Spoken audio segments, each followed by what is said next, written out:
Welcome to today's episode of the Unbreakable podcast. The Unbreakable podcast is where Brian and Leslie Fatheree and their family bring you practical application of biblical truths to help you strengthen your marriage and your family. Their hope is that you will take what they say and apply it to your lives so that you too can have marriages and families that are unbreakable. Let's join them as they bring insights from their journey and speak to the issues that your marriage and family face daily. Prepare yourself for some great information, a little inspiration, and a lot of fun. Hello, everybody, and welcome to the Unbreakable podcast. I am not Brian Fatheree, but I am your host for today, Scott Fatheree, along with my two sisters, Megan and Abby, respectively. We waved backwards, so the YouTube people will be confused. Try it again. I'm not trying that again. Megan and Abby. Anyway. There we go. Now they know, and we don't have to try that again. Today, we are talking to you about the joys of many a civilization, and that is children. Yeah. Yep. We all have children. Well, No, we don't. Okay. Have children. The three of us don't, but we all know children. There we go. And we've worked with children. There we go. Children have been a part of our lives for a very long time, whether that be me taking care of the youngest here, or the youngest who's not here, that'd be Matthew.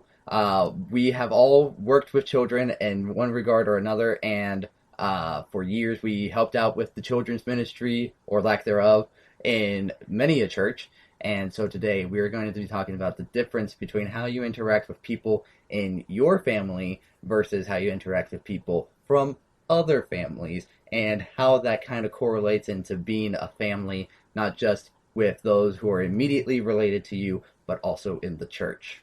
Yep. Wow, that was well said. Thank you. Congratulations. Applause. Good speech. They didn't want to talk, Sounds so they designated me the initial speaker. So, dealing with other people's kids, we love other people's kids. We do. Actually.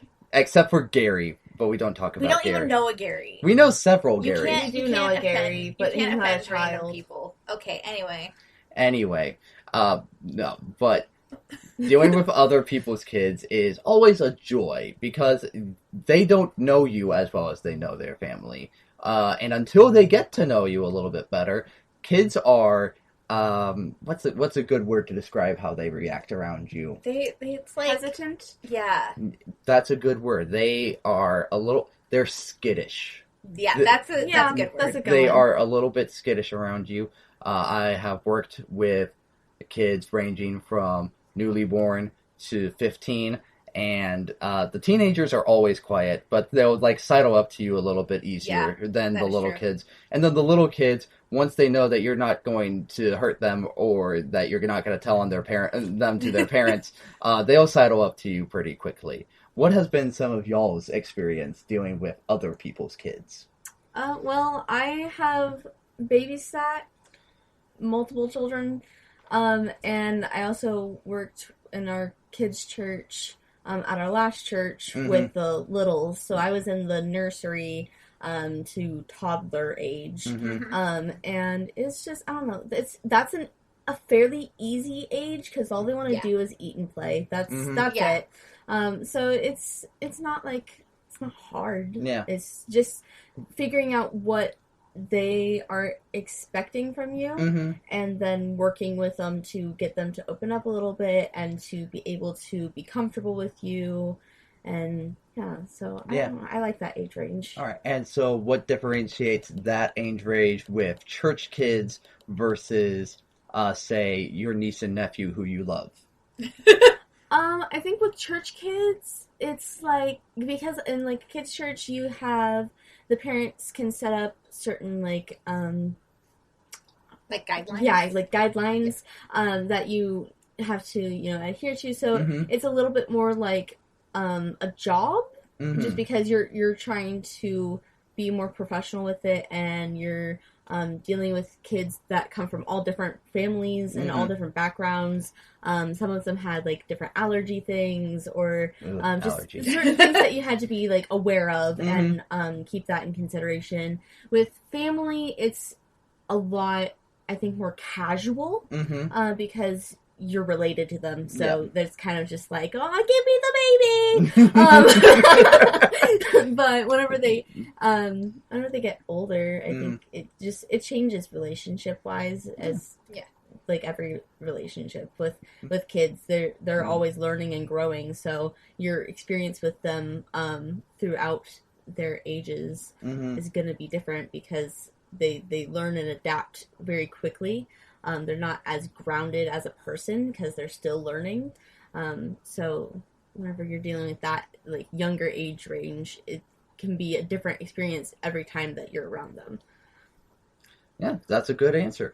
Megan, you've worked with older generation of children. What is some of the differences that you have noticed? I think that there are both similarities and differences in most age groups. Because generally kids are divided into like 0 to 2, 2 to 5, 5 to 7, 7 to 10, and then teenagers. Yes. Just teenagers. Well, and preteens, but we don't talk about the preteens are awkward and they're just really precious. You just gotta love them. But I think in each of those age ranges, you're always going to have an age that is a pushing boundaries age. So there's always those kids that are in that range that are like, they're just against you at every turn. And you either have to figure out a way to deal with them or you're going to have to, I don't know, back out because it's difficult to deal with kids that are pushing boundaries. But as long as you stick to your guns, I think it's actually a simple fix. Because the kids instinctively know that you're in authority, that you're in charge. And even though they're pushing those boundaries, they, if they see that you're sticking to what you're saying and you're not giving them an inch, they will eventually back off and be a good kid again. It's just sticking to that, especially at the boundary pushing ages. Yeah, it's a learning curve. It is. Definitely. And consistency is definitely key. And it looks different for each age. Like, when they're really little, it's actually easier to handle because they're really little. Yeah. And they will actually just, like, forget they were doing that at some point. So you just have to, like, keep at it until they're like, oh, let's move on to the next thing. That's a good... But, like, when they're older and pushing boundaries, they're more likely to actually be an issue. I think whenever they're younger, they push less. Yeah. And then as they get older, they learn that there's more things that they can push. And they're testing out where all the different boundaries are. And it's up to the parent and whoever's, taking care of them, their guardian, to set those boundaries for them. Boundaries are good. Please set boundaries. Yes, please. There is no wrong boundary. I know people who have gone overboard with boundaries and their kids have turned out fine. And I know people who have gone no boundaries and their kids have turned out fine. But in my opinion, boundaries set you up for a success a lot better than no boundaries would. While we're talking about that, we've talked about the boundaries set for like children that we're watching that aren't ours, but what about boundaries for children who are ours and we know their parents because they're our sister? Yeah. So valid. Yeah, we've actually recently talked about boundaries that we would probably set for our future kids. And some of that stems from things that our parents put as boundaries for us. Yeah. And just some things that we've learned along the way. Our sister, hi Hannah, she and Chris have put up boundaries for like screen time. So the kids aren't allowed to watch as many shows, or they're only allowed a certain amount of time, and whenever they do something that is incorrect, like they disobey and they're like mess up, then one of their punishments is less screen time. Sometimes it ends up being no screen time for like however long they decide. And it's sounds mean. I know a lot of people would say that, but it's effective because they're learning that whenever you put up a boundary and you don't stay within that boundary, then there's consequences. Yes. Whether we like it or not, there's always going to be consequences to our actions. Quick note to parents. Please, please, please, please, please set boundaries for your kids. Kids instinctively want boundaries, even though they push them. Yeah.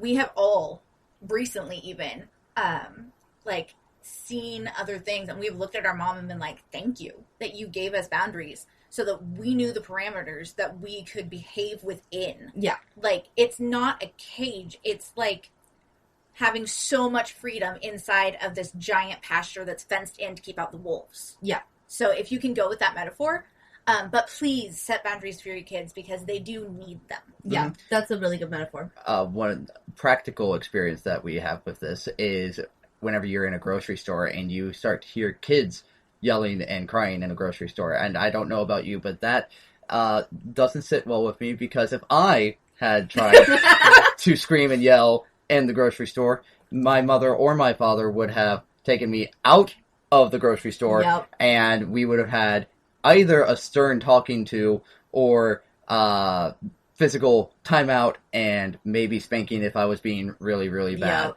And so every time I hear these kids come into the store and they start yelling and they start screaming and they're running away from their parents, I always think of the fact that if I had gotten away with that, I would probably be a much worse person.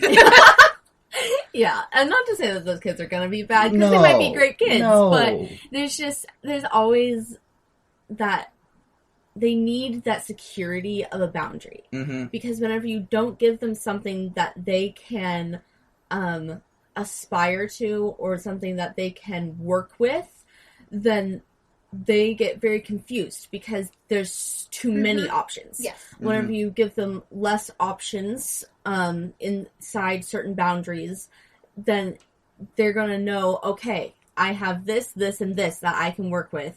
Yeah. Whatever boundary that is. And whenever you just are like, just do whatever, they don't know. They're kids. They've never been that age before. Yeah. They've never been kids before.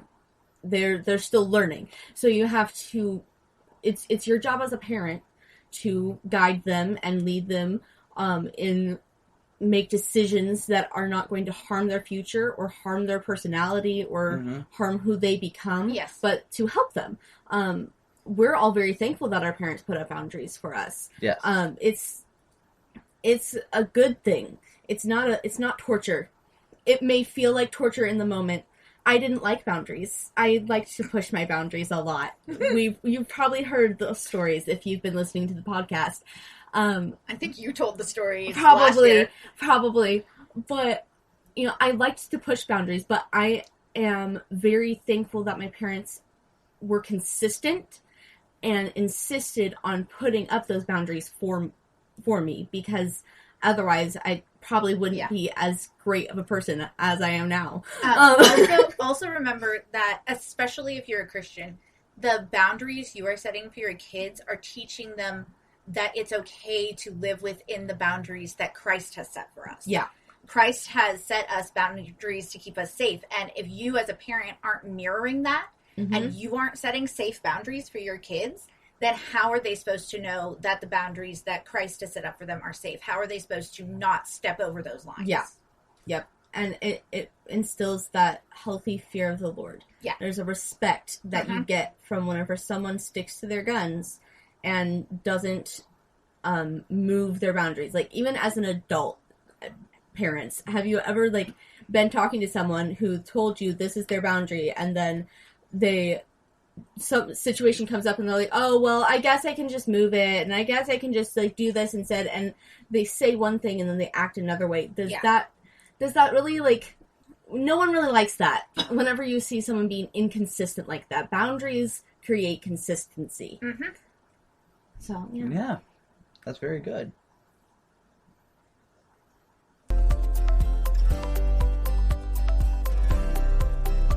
Thank you for listening in to today's podcast. This episode is brought to you by Fatheree Family Enterprises, shielding your devices from digital threats. Surf, shop, and socialize without worry. Our suite of identity protection proactively safeguards multiple devices from cybercriminals in real time and helps you protect your digital privacy by keeping your data safe and protected, shielding your devices from digital threats, and keeping your information private so you can safely and securely surf the web.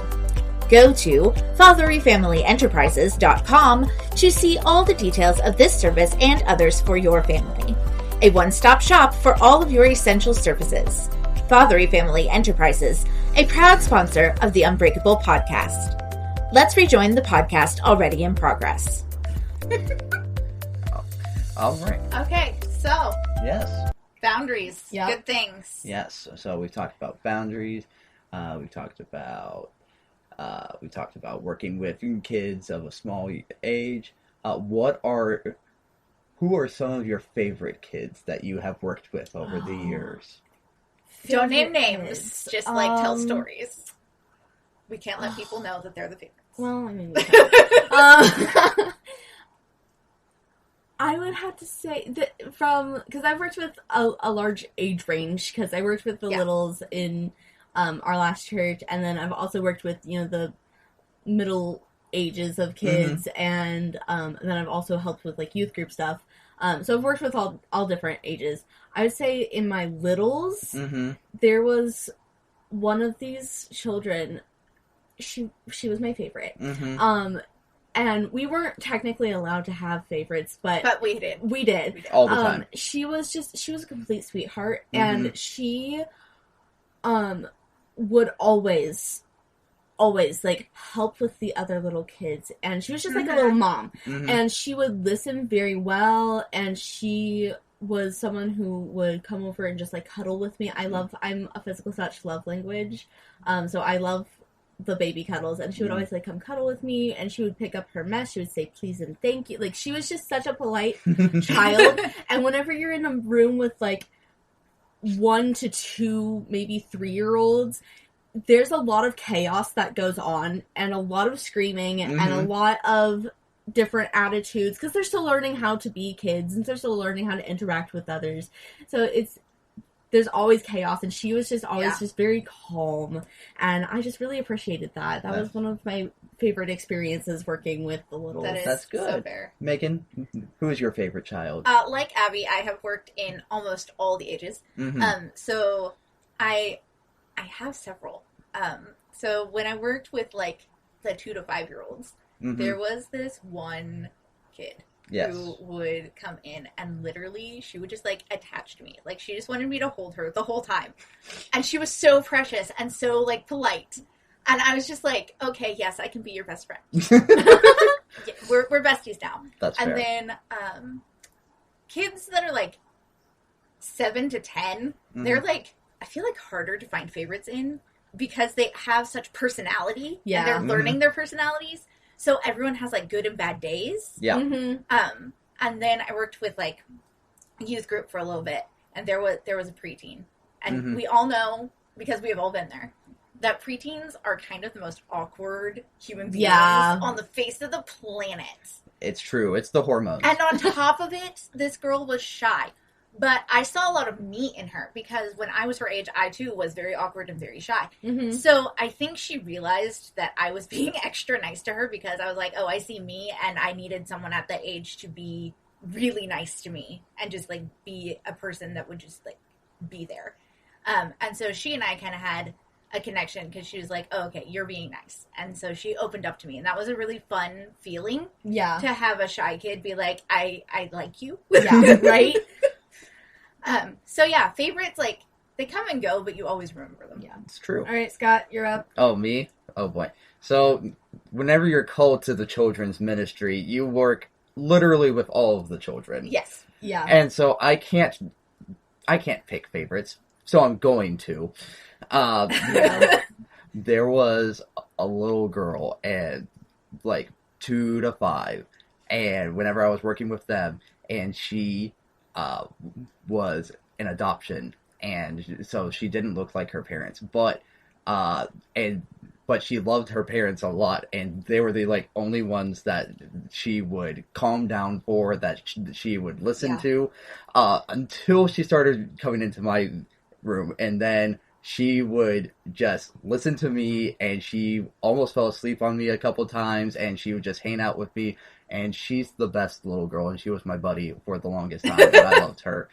And then whenever we move through like the different ages, it's so fun watching the progression of not just like how they grow like physically, but like intellectually and personality-wise, and even spiritually when you're working in kids ministry, because you have to teach them in different levels of their spirituality, because you can't teach a 4-year-old about the importance of the 10 plagues and why they represent all of the Egyptian gods. You can try, but their attention span is not gonna. It's not gonna work out. But you can tell them a fun story about Moses and how he and God saved all of Israel. But in the older age groups, the older you get, you find a bunch of fun personalities, and you find kids who you're like, okay, if I was this kid at his age, I'd want someone to come mess with me, even if they don't think that they want you to. And so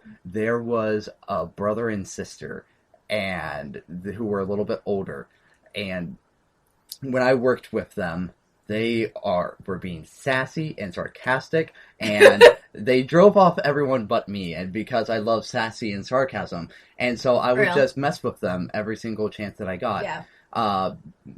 And we grew pretty close, not like best friends for the rest of our lives, but Resties for the resties. No, we weren't that. But they knew that I was someone that they could come to and talk to and just be themselves with. And they were really good kids, no matter what everyone else said about them vandalizing the church, which they did not do. I will say, whenever you're saying, like, watching kids grow spiritually, it is the most humbling experience to, like, listen to kids whenever they get it. Yeah. Like, whenever they get the Bible, and whenever they, like, are, like, telling you, and they're, like, they will pop off with, like, the most random things. And it's, like, deep and theological. And it's so deep and theological, and then they'll be like, but my favorite color is purple. Like, no, how did you just move on from that? Like, it is so humbling to watch how God speaks to kids. And it's very biblical, because, you know, the Bible does say, you know, to be like a child in the faith. And it's just, I don't know, it's just, it's really cool. Little nugget there. And then I feel like since we talked about our favorites, we have to talk about, like, the worst experience we've ever had. Oh boy. Like, everyone pick a worst experience. Megan and I shared this experience because we were working together boy. In kids' church. I don't and remember this. we were working with the, like, 2 to 5, I think. And there was this kid, and he was, whenever he wanted to be nice, he was. But the day that he was in our classroom, he was just like, he was a little tyrant. And it was the hardest thing to, like, be patient with him and try to correct him in a way that he was not getting it, by the way. He was just, like, he threw his snack on the floor and stomped on it. He, like, was trying to hit us. He, like, threw a chair at someone. Like, he was just being a really bad kid. And we knew that, like, he had some family things that were going on, so obviously it could stem from that, but, like, we were trying our best to get him to, like, calm down. Yeah, so and that it would be, like, safe for the other kids, exactly, too. And, like, and get him to, like, calm down and to, like, tell us what was going on, or to even just, like, sit quietly with the book. Like, honestly, we didn't care what he did besides that. We just needed him to calm down, and he just would not. We ended up having to call his guardian back to come get him because he was just bent on being destructive and having a bad attitude, and there was, no matter what we tried to do to get him to correct that attitude, he just did not want to. And there are some kids that will test your patience so badly. He was one of them, and I really hope that he has become a really great kid. And other than that, usually he was fine. Usually he was great. It was just that day he was not having it, and it was a really hard day to try and be patient with him. And I found out later there was some stuff that had happened in his family that week. Yeah. So he wasn't lashing out because he hated us. He was lashing out because he didn't know what to do. He was confused. Yeah. And he didn't know how to handle what had happened. Yeah. And I think that's a really good point, is whenever kids act out like that in, like, a church setting or a public setting, you never know what's going on behind closed doors. So being able to pray about it and being able to listen to the Holy Spirit on how to respond to that and not just react to it. Yeah.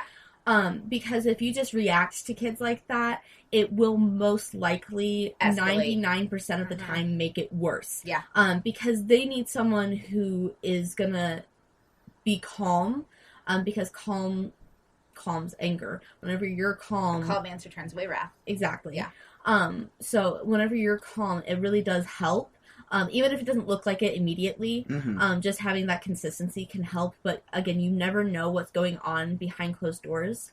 And a lot of kids don't know how to process things like that. If they're having family issues, if they're, a parent is being divorced, or like if they're going through like an abusive situation, or even just they had just a really sleepless week where they're just tired. Yes. Completely understandable. Yeah, you never know what's going on, so just be patient whenever you're in that setting. Whenever it's your own kids, it's a little different because you know what's going on. But they are paying attention, parents. Whenever, even though if it is your own kids, they're paying attention to what's going on. Kids are very sensitive to your attitudes and to what you're saying and what you're displaying emotion-wise. Even if they don't fully understand it or fully process it, they still know. So just, again, little nugget there. But yeah, I would say that was probably the worst experience I've ever had with a kid. Yeah. Again, call to kids ministry. I see kids through more rose-colored glasses than other people do, aka Abby. And so... Way to color out. I will, always. And so there are things that have probably happened where other people will be like, oh my gosh, this was the worst. And I'm just like, oh, it's just a kid being a kid. We can fix this. But there have been times where I've lost control of classrooms. That's never fun because there's like 10 of them and 2 of you, hopefully. And so you're trying to work through that. But there was one time it was just me and there was this little girl and who seemed nice. But then she also was just kind of a wild child, and she liked, and she wanted to be in charge, and she wanted to leave, and she was being a very disruptive influence in the classroom, not listening to me, and so finally I had to pull her aside and just sit with her for a little bit, while everyone else kind of did their thing. I helped them get to something that they could do by themselves, and I'd just sit with her, and every time she tried to get up, I'd be like, no, we're not getting up yet. And I did that until she, and then she like tried to get up again. I'd be like, "Are you gonna listen to what I have to say?" She yelled at me, "No," and so I said, "Okay, we're gonna just sit there for a little bit longer." And so that was really hard to do, not because I didn't want to discipline her or teach her, "Hey, I'm in charge, not you," in a very polite and hands-off kind of way. No one hurt anybody. I wanted to make sure that she was safe, but that she was also keeping all the other kids safe, and I didn't have a riot on my hands of 5 to 7-year-olds because they bite. Accurate. And so that was probably one of the worst days I had to do. And then I had to talk to her parents about, hey, this is what we did. This is why I did what we did. And if you guys want to talk to her about listening, that'd be great. And communicating with the parents of children that are not yours is very vital because they don't know what goes on in that classroom for the 2 hours that service is going on. Unless you tell them, hey, your kid did great today. She was a rock star. Hey, your kid was a little so-and-so and was throwing Legos like footballs at people. Stop that. And so communicating with the parents, and because they have their children for far longer than you do, you're a very minor influence on their lives. Whereas parents, you are a big influence on their lives. And this kind of ties in with being an uncle and an aunt as well, because I love all my nieces and nephews in their own individual ways, but I don't have the time that my sister and her husband have with them. And so I'm not a major guiding, leading influence in their lives. I can be, especially whenever they start jumping on the bed that they know they're not supposed to be jumping on. But my job is not only to show them what it's like to be loved from someone other than their parents, but it's not necessarily a disciplinarian role until it gets into a big enough situation where I'm like, okay, now Uncle Scott has become Mr. Uncle Scott. Yeah. And has to lay down the law. And generally speaking, where the children are, the parents are as well. And so taking the little baby down to them and be like, your child did this is a big help. Easier, yeah. And because Hannah can look at them and they'll repent for sins they haven't committed yet. There is that. That is so true. On the line of communicating with kids' parents, it's vital that you, as the two of their parents, communicate. Yeah. So that you both know what happened with your kids and how that was handled, and you can discuss how to handle it in the future. It's just very good to be on the same page. Yeah, and that goes back parents. That goes back to consistency. Yeah. Because if they're being told one thing about a boundary or about just the way they're acting, and then they go to the other parent and they're like, yeah, you can do whatever. Like, you need to be able to communicate so that you know how to handle that. Otherwise, that kid's going to know, this parent's not going to let me do anything fun, but this other parent, they'll say yes. And then they'll manipulate that. And manipulation is a form of witchcraft, if you did not know that. It's in the Bible. It's biblical. And we don't want to instill manipulation and witchcraft in an early child. No, absolutely. We don't want to nix that in the bud. Yeah, we want to nix that in the bud. That's what I said. That's not what you said, Yeah, but that's exactly okay. what I said. Okay. Also, house divided against itself cannot stand, and so that just kind of ties in the unity factor of the parents parenting together, not just mom's parenting now. Now dad's parenting. Yeah. Both parenting You're a team. at the Act same like time. Real. And that experience, of course, none of us have kids that I'm aware of. I know I don't. No. But our parents were very unified when we could not go to Dad if Mom said no and be like, Dad, give us this thing. And he'd be like, well, what did your mom say? And if we... And they'd be like, all right. And if we lied and we got caught, that was bad. That was even worse. That was much worse. I believe all of us have tried that at one time or it was another. not a great idea. We didn't know that at the time. Yeah. But we swiftly learned that it was not something that we ever wanted to do again. No. Yeah, definitely not.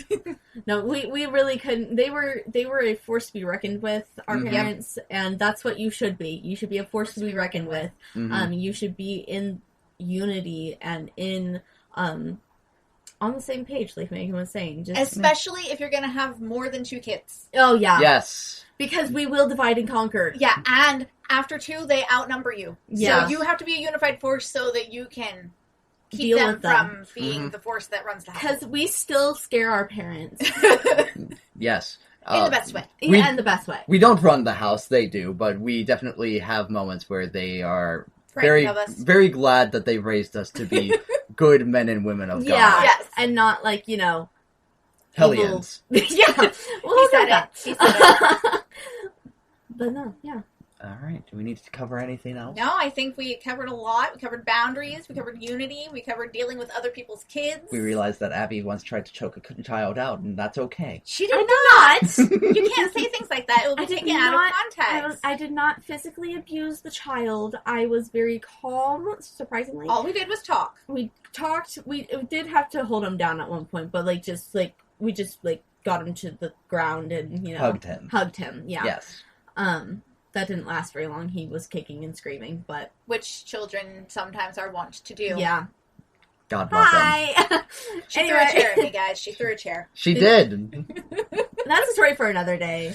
I think we've already told that story a couple times. That's probably true. So I'll never get tired of it. That's what we have to say about dealing with kids and Yes. dispensational parenting / dispensational teaching of children. Yes. So boundaries, consistency, Unity. Absolutely. That's our 3 main points for today. If you want the wrap up, that's the wrap up. Yep. And we hope you have a great day. We love you all, and we will see you all next time that we are here on the Unbreakable podcast. I didn't realize we were going to talk in unison. You should have caught the memo. I didn't. Hey everyone, thank you again for joining us for this episode of the Unbreakable podcast. For more content, you can find all of our social media links at theunbreakablefamily.com. A big thank you to Fatheree Family Enterprises for their sponsorship. Be sure to support them at FathereeFamilyEnterprises.com. And as always, we appreciate you for tuning in to the Unbreakable podcast. Be sure to like, subscribe, and share on whatever social media platform you choose to connect with us. Until next time, don't forget that though one can overpower him who is alone, 2 can resist him, a cord of 3 strands is not quickly broken. Keep God in the center, and you will remain unbreakable.